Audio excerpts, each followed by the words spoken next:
Hello students. तो आज जो है previous 42 year IIT JEE atomic structure का सेक्शन ई क्वेश्चन नंबर 8 से डिस्कशन स्टार्ट करेंगे। Estimate the difference in energy between first and second Bohr orbit for a hydrogen atom at what minimum atomic number transition from second to one energy level और result in the emission of X-ray with wavelength equal to इतना metre. which hydrogen atom like a species does this atomic number correspond to। तो आपको first and second Bohr orbit of hydrogen atom में energy difference बताना है। ऐसे तो हम लोग को पता है कि फर्स्ट और सेकंड ऑर्बिट के बीच में एनर्जी डिफरेंस 10.2 इलेक्ट्रॉन वोल्ट का होता है, क्योंकि फर्स्ट ऑर्बिट का एनर्जी होता है -13.6 इलेक्ट्रॉन वोल्ट और सेकंड ऑर्बिट का -3.4 इलेक्ट्रॉन वोल्ट। डिफरेंस जो है -3.4 माइनस ऑफ -13.6, ये 10.2 इलेक्ट्रॉन वोल्ट होगा। लेकिन एनर्जी डिफरेंस डेल्टा ई का फॉर्मूला होता है 13.6 1/n1² minus 1/n2²। Hydrogen atom के केस में, क्योंकि हाइड्रोजन एटम के लिए z = 1 होगा तो z² से मल्टीप्लाई करना जरूरी नहीं है। 1 के स्क्वायर से मल्टीप्लाई कीजिए या नहीं कीजिए। तो n1 का वैल्यू 1, n2 का वैल्यू 2, तो 13.6 इंटू 1/1² तो 1 ही होगा, माइनस 1/2² माइनस 1/4, तो ये आता है 13.6 इंटू 3/4, इसका वैल्यू आएगा 10.2 इलेक्ट्रॉन वोल्ट। तो first and second Bohr orbit of hydrogen atom का एनर्जी डिफरेंस होगा 10.2 इलेक्ट्रॉन वोल्ट। अब एटॉमिक नंबर बताना है उस एटम का जिसमें कि अगर आप सेकेंड से फर्स्ट में इलेक्ट्रॉन को जंप करवाते हैं तो जो फोटोन इमिट होगा उसका वेवलेंथ इतना होना चाहिए, मतलब इतना वेवलेंथ वाला एक्सरे इमिट होना चाहिए सेकेंड से फर्स्ट। तो जो फोटोन इमिट होगा उस फोटोन का एनर्जी जो है सेकेंड और फर्स्ट ऑर्बिट का एनर्जी डिफरेंस के इक्वल होना चाहिए। और energy difference delta E equal to होता है delta E of hydrogen atom into z²। मतलब सेकेंड से फर्स्ट, सेकेंड और first energy difference hydrogen atom के कॉरस्पॉन्डिंग जो होगा उसको अगर एटॉमिक नंबर के स्क्वायर से मल्टीप्लाई कर दीजिएगा तो किसी भी एटम का उस ऑर्बिट के बीच में एनर्जी डिफरेंस फाइंड आउट हो जाएगा। डेल्टा ई एच हम लोग कैलकुलेट किए हैं 10.2 इलेक्ट्रॉन वोल्ट होता है सेकेंड से फर्स्ट में ट्रांजिशन के कॉरस्पॉन्डिंग। तो एनर्जी डिफरेंस सेकेंड और फर्स्ट ट्रांजिशन के कॉरस्पॉन्डिंग आएगा 10.2 इंटू z²। इतना इलेक्ट्रॉन वोल्ट एनर्जी होगा किसी भी एटॉमिक नंबर z में अगर सेकेंड से फर्स्ट में इलेक्ट्रॉन ट्रांजिशन करेगा तब, मतलब इतना एनर्जी वाला फोटोन इमिट करेगा। तो एनर्जी ऑफ फोटोन इतना होना चाहिए और फोटोन का वेवलेंथ दिया हुआ है इतना मीटर, मतलब 3 इंटू 10⁻⁻8। मीटर को नैनोमीटर में कन्वर्ट करने के लिए 10⁹ से मल्टीप्लाई करना पड़ेगा। तो वेवलेंथ जो है फोटोन का 30 नैनोमीटर है, 30 नैनोमीटर वेवलेंथ है। तो एनर्जी ऑफ फोटोन कितना होगा, ये होगा 1240 अपॉन वेवलेंथ इन नैनोमीटर, तो 1240 अपॉन 30, तो 10.2 into z² equal to 1240 upon 30 electron volt. यहाँ से z का वैल्यू आ जाएगा, z² इक्वल टू आता है 1240 अपॉन 30 और 10.2 इधर आएगा तो z² इक्वल टू दिस होगा और इसका वैल्यू आता है 4.05, मतलब लगभग 4 आ रहा है, तो z इक्वल टू 2। तो हीलियम प्लस में अगर सेकेंड से फर्स्ट ऑर्बिट में इलेक्ट्रॉन जंप करता है तो जो फोटोन इमिट होगा उसका वेवलेंथ होगा 3 इंटू 10⁻⁻8 मीटर। तो atomic number hydrogen atom like species का 2 होगा, यही फाइंड आउट करना था। Which hydrogen atom like species does this atomic number correspond to. Atomic number होगा 2। At what minimum atomic number this energy would result in the emission of X-ray. तो minimum atomic number 2 होना चाहिए x ray emit करने के लिए जिसका की wavelength 3 into 10⁻⁻10 metre हो। इसके बाद नेक्स्ट क्वेश्चन है what transition in the hydrogen spectrum would have the same wavelength as the Balmer transition 4 से 2 ऑफ हीलियम प्लस स्पेक्ट्रम। यहाँ पे अगर ऑब्जेक्टिव क्वेश्चन रहता तो similar transition in different atom वाले टॉपिक से ये क्वेश्चन आसान से बन जाता। हीलियम में N2 से N1 ट्रांजिशन अगर होता है तो सेम ट्रांजिशन किसी एटॉमिक नंबर Z में N2Z से N1Z अगर ट्रांजिशन होगा तो दोनों केस में जो फोटोन इमिट होगा उसका वेवलेंथ सेम होगा। हाइड्रोजन का N2 से N1 और हीलियम का 4 से 2 दिया हुआ है, मतलब N2Z इक्वल टू 4 है, N2Z इक्वल टू 4 है और N1Z इक्वल टू 2 है। एटॉमिक नंबर हीलियम का 2 होता है तो N2 इक्वल टू 2 होगा और N1 इक्वल टू 1 होगा। मतलब हाइड्रोजन का 2 से 1 ट्रांजिशन और हीलियम का 4 से 2 ट्रांजिशन। अगर हीलियम के जगह Li2 प्लस रहता, एटॉमिक नंबर 3 रहता तो 6 से 3 ट्रांजिशन, क्योंकि N2 इंटू जेड 3 मल्टीप्लाई होता तो 2 इंटू 3 और 1 इंटू 3, मतलब इन सभी में जो फोटोन इमिट होगा इस ट्रांजिशन के कॉरस्पॉन्डिंग सभी का वेवलेंथ सेम ही रहता है। यहाँ पे ऑप्शनल तो है नहीं, ऑब्जेक्टिव टाइप तो है नहीं, तो आपको पूरा प्रॉपर तरीका से करना पड़ेगा। हीलियम में 4 से 2 में ट्रांजिशन हो रहा है तो एनर्जी डिफरेंस क्या होगा, डेल्टा ई इक्वल टू होगा 13.6 Z square into 1 upon N1 square minus 1 upon N2 square. तो इसका वैल्यू आएगा 13.6 into Z square 2 square 4 into 1 upon 4 square minus 1 upon 2 square, sorry N1 lower orbit होता है 1 upon 2 square minus 1 upon 4 square होगा। तो इसको आप लिख सकते हैं 13.6 into 1 upon 1 square minus 1 upon 2 square. Actually में 4 से ये 4 और 4 कैंसिल आउट हो जाएगा, यहाँ 16 है तो 4 टाइम्स तो 1 अपॉन 4 या फिर 1 अपॉन 2 स्क्वायर लिखिए। तो इतना एनर्जी होगा अगर 4 से 2 में इलेक्ट्रॉन जंप करता है। तो अब क्वेश्चन में दे रहा है कि इसके कॉरस्पॉन्डिंग जो फोटोन इमिट होता है उसी वेवलेंथ वाला फोटोन हाइड्रोजन एटम में किस ट्रांजिशन के कॉरस्पॉन्डिंग इमिट होगा।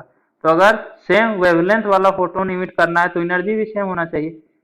तो अगर हाइड्रोजन में N2 से N1 में ट्रांजिशन होता है तो फोटोन जो इमिट होगा उसका एनर्जी जो है सेम होना चाहिए, तभी वेवलेंथ भी सेम होगा। तो जो फोटोन इमिट होगा उसका एनर्जी इतना ही होना चाहिए। तो एनर्जी डिफरेंस जो है इतना के इक्वल होगा तभी तो जो फोटोन इमिट होगा उसका इतना एनर्जी होगा। तो एनर्जी डिफरेंस का फॉर्मूला होता है 13.6 जेड स्क्वायर। एटॉमिक नंबर 1 है तो 1 स्क्वायर तो 13.6 ही होगा 1 upon N1 square minus 1 upon N2 square. ये जो है इतना के इक्वल होना चाहिए। तो अगर आप देखें तो 13.6 से 13.6 कैंसिल आउट हो जाएगा, 1 upon N1 square minus 1 upon N2 square equal to होगा 1 upon 1 square minus 1 upon 2 square. यहाँ से जब आप कंपेरिजन कीजिएगा तो पता चलेगा N1 इक्वल टू 1 और N2 इक्वल टू 2। तो हाइड्रोजन में 2 से 1 में अगर ट्रांजिशन होता है तो सेम वेवलेंथ का फोटोन इमिट होगा, जो कि हीलियम प्लस में 4 से 2 में ट्रांजिशन के कोरस्पॉन्डिंग इमिट हो रहा है। इसके बाद next, find out the number of waves made by A bore electron in one complete revolution in its third orbit. इसका आंसर तो डायरेक्ट 3 आ जाएगा। थर्ड ऑर्बिट है तो कंप्लीट रिवॉल्यूशन में 3 वेव बनेगा, नंबर ऑफ वेव्स 3 बनेगा। ये पॉइंट हम बता चुके हैं, लेकिन यहाँ पे तो आपको सब्जेक्टिव क्वेश्चन है तो पूरा करना पड़ेगा। तो ये पता है ना कि एम भी R N equal to N H upon 2 pi होता है। तो हमको कंप्लीट रिवॉल्यूशन चाहिए, मतलब 2 पाई आर एन डिस्टेंस चाहिए। इतना डिस्टेंस में कितना वेव बनेगा ये पता करना है। तो 2 पाई को इस तरफ ले आइए तो 2 pi r N equal to N H upon m भी हो जाएगा। और आपको पता है de Broglie wavelength equal to h upon m भी होता है। तो यहाँ से इसको लेमडा लिख दीजिए, तो 2 pi r N equal to n lambda. अब थर्ड ऑर्बिट है तो एन का वैल्यू है 3, तो 2 pi r N equal to 3 lambda. तो ये 2 pi r n third orbit में जो ये पूरा डिस्टेंस है ये 3 लेमडा के द्वारा कवर होगा। एक लेमडा, दूसरा लेमडा, तीसरा लेमडा, ये इस तरह से मर्ज होगा कि 3 ही साइकिल प्रोड्यूस हो सके इस ऑर्बिट में। 2 पाई आर एन पूरा कंप्लीट रिवॉल्यूशन में 3 वेव बन रहा है, 3 cycle, first lambda, second lambda, third lambda. तो नंबर ऑफ वेव्स कितना बनेगा, 3 वेव बनेगा। तो इस फॉर्मूला से भी आप बता सकते हैं। सब्जेक्टिव क्वेश्चन में इसी तरह से कीजिए। ऐसे nth ऑर्बिट में n वेव्स बनता है, ये ध्यान रखिए। 2 pi r N equal to n lambda. Fourth orbit रहेगा तो 4 लेमडा बनेगा, फिफ्थ ऑर्बिट रहेगा तो 5 लेमडा, सॉरी 5 वेव बनेगा। इस तरह से 5 लेमडा होगा इसलिए। Next, iodine molecule dissociate into atoms after absorbing light of 4500 angstrom. If one quantum of radiation is absorbed by each molecule, calculate the kinetic energy of iodine atoms. Bond energy of I2 equal to 240 kilojoule पर मोल। तो यहाँ पे आपको दिया हुआ है कि I2 molecule जो है वो 4500 एंगस्ट्रॉन वेवलेंथ वाला फोटोन एब्जॉर्ब करता है और एक मोलिक्यूल एक ही फोटोन एब्जॉर्ब करता है, तो काइनेटिक एनर्जी आयोडीन एटम का कितना होगा? बॉन्ड एनर्जी ऑफ I2 दिया हुआ है 240 किलोजूल पर मोल। तो अगर आपके पास 1 मोल I2 है, I2 का 1 मोल है 6.02 इंटू 10⁻23, इतना मोलिक्यूल I2 है तो आपको 240 किलोजूल एनर्जी लगेगा I2 के बॉन्ड को ब्रेक करने के लिए। बॉन्ड एनर्जी का डिफिनीशन ही यही होता है, किसी भी बॉन्ड को ब्रेक करने के लिए कितना एनर्जी लगेगा वही बॉन्ड एनर्जी कहलाता है। डिटेल में आप लोग पढ़िएगा बॉन्ड एनर्जी के बारे में थर्मोडायनेमिक्स चैप्टर में, केमिकल बॉन्डिंग में भी पढ़िएगा बॉन्ड एनर्जी के बारे में। अभी बस ये ध्यान रखिए कि अगर 1 मोल I2 मोलिक्यूल है तो 240 किलोजूल एनर्जी देना पड़ेगा हर एक मोलिक्यूल के बॉन्ड को ब्रेक करने के लिए। तो इतना मोलिक्यूल के करस्पॉन्डिंग आपको इतना जूल एनर्जी देना पड़ेगा। तो एक मोलिक्यूल के करस्पॉन्डिंग कितना किलोजूल एनर्जी यूज होगा? तो 6.022 इंटू 10⁻23, इतना मोलिक्यूल के लिए 240 किलोजूल लगता है। तो एक मोलिक्यूल के लिए 240 अपॉन 6.022 इंटू 10⁻23, इतना किलोजूल एनर्जी बॉन्ड को ब्रेक करने के लिए लगेगा एक मोलिक्यूल के करस्पॉन्डिंग।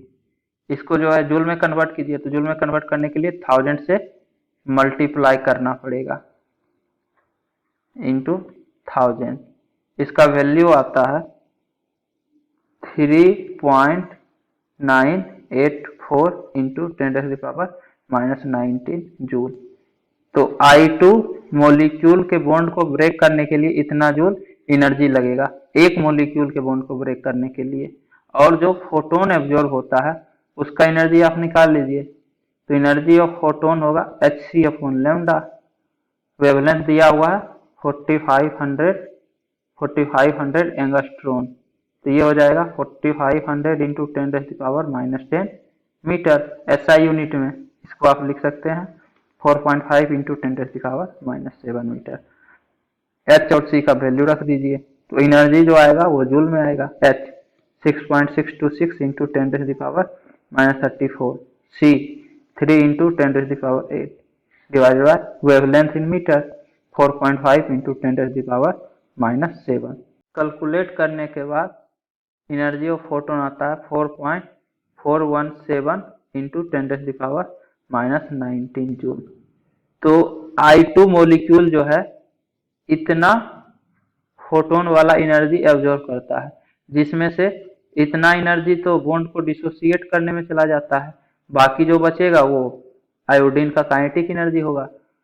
तो काइनेटिक एनर्जी कितना होगा? This minus this, 4.417 minus 3.984 into 10⁻19। इसका वैल्यू आता है 0.433 इंटू 10⁻19, या फिर आप बोल सकते हैं 4.33 इंटू 10⁻19 जूल। तो ये काइनेटिक एनर्जी होगा। लेकिन ये जो है दो आयोडीन एटम का काइनेटिक एनर्जी होगा, क्योंकि बॉन्ड जब डिसोसिएट होगा तो दो आयोडीन एटम बनेगा। इतना में से इतना खर्च हो गया बॉन्ड को डिसोसिएट करवाने में, तो इसमें से इतना घटाएंगे तो इतना एनर्जी बचा है, यही काइनेटिक एनर्जी में कन्वर्ट होगा। तो जब बॉन्ड डिसोसिएट होगा तो दो आयोडीन एटम बन रहा है, तो ये दोनों आयोडीन एटम का काइनेटिक एनर्जी होगा, तो हाफ हाफ काइनेटिक एनर्जी होगा एक आयोडीन एटम का। तो इसका हाफ काइनेटिक एनर्जी होगा एक एटम का। यही हमको फाइंड आउट करना था कि kinetic energy of iodine atom क्या होगा। तो इसका हाफ हो जाएगा, ये भी ध्यान रखिए। यहाँ क्वेश्चन खत्म नहीं होता है, अपॉन 2 करना पड़ेगा। 4.33 अपॉन 2 तो 2.17 होगा, या फिर 2.165 एग्जैक्ट, तो 2.17 into 10⁻19 joule kinetic energy of iodine atom होगा। इसके बाद next question, calculate the wave number for the shortest wavelength transition in the Balmer series of atomic hydrogen. तो आपको बाल्मर सीरीज में ट्रांजिशन करवाना है, मतलब n से 2 में ट्रांजिशन होगा तो बाल्मर सीरीज ट्रांजिशन कहलाएगा। अब शॉर्टेस्ट वेवलेंथ कौन से ऑर्बिट के कॉरस्पॉन्डिंग होगा? शॉर्टेस्ट वेवलेंथ या हाईएस्ट एनर्जी, ये हमेशा इन्फिनिट से सेकेंड ऑर्बिट में जब ट्रांजिशन होगा बाल्मर सीरीज में, तभी हाईएस्ट एनर्जी या मिनिमम वेवलेंथ वाला ट्रांजिशन होगा। तो शॉर्टेस्ट वेवलेंथ के कॉरस्पॉन्डिंग आपको वेव नंबर बताना है।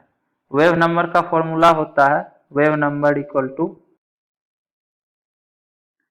Are Z square 1/n1 square minus 1/n2 square. R into hydrogen के लिए जेड का वैल्यू 1 होगा तो 1 square into n1 second orbit है तो 1/2 स्क्वायर माइनस इन्फिनिट का स्क्वायर तो 1/infinity स्क्वायर तो 0 होगा तो r into 1 square into 1/2 square 1/4 तो r/4 होगा वेव नंबर। और r का वैल्यू आपको पता है, रिड्जबर्ग कांस्टेंट, इसका वैल्यू होता है 1.1 इंटू 10⁻⁻7 मीटर इनवर्स। तो वेव नंबर होगा 1.1 इंटू 10⁻7/4। यहाँ -7 नहीं 7 होता है, 1.1 इंटू 10⁻7 मीटर इनवर्स। तो 1.1/4 इसका वैल्यू होता है 0.275 इंटू 10⁻7 मीटर इनवर्स में है। तो सेंटीमीटर इनवर्स में कन्वर्ट करने के लिए 10⁻⁻2 से मल्टीप्लाई करना पड़ेगा, क्योंकि 1/1 मीटर है तो 1/1 metre equal to 1/100 centimetre, 1 metre equal to 100 centimetre होता है। तो 100 सेंटीमीटर से डिवाइड करना पड़ेगा, मीटर इनवर्स को 100 सेंटीमीटर इनवर्स लिखना पड़ेगा 1 के साथ। तो 10⁻⁻2 से मल्टीप्लाई होगा, ना कि 10⁻2 से मल्टीप्लाई होगा। तो ये आपका वैल्यू आएगा 0.275 इंटू 10⁻5 सेंटीमीटर इनवर्स। तो इसको आप लिख सकते हैं 27,500 सेंटीमीटर इनवर्स। आंसर जो है लगभग इसी टर्म में लिखा हुआ 27,400 कुछ, तो वेव नंबर यही होगा। इसके बाद जो है अगले लेक्चर में क्वेश्चन नंबर 13 से डिस्कशन स्टार्ट करेंगे। तो उम्मीद करता हूँ कि आपको ये वीडियो पसंद आई होगी। यदि आपको ये वीडियो पसंद आई है तो इसे लाइक करें, कमेंट करें और अपने दोस्तों के बीच शेयर करना ना भूलें। Thank you.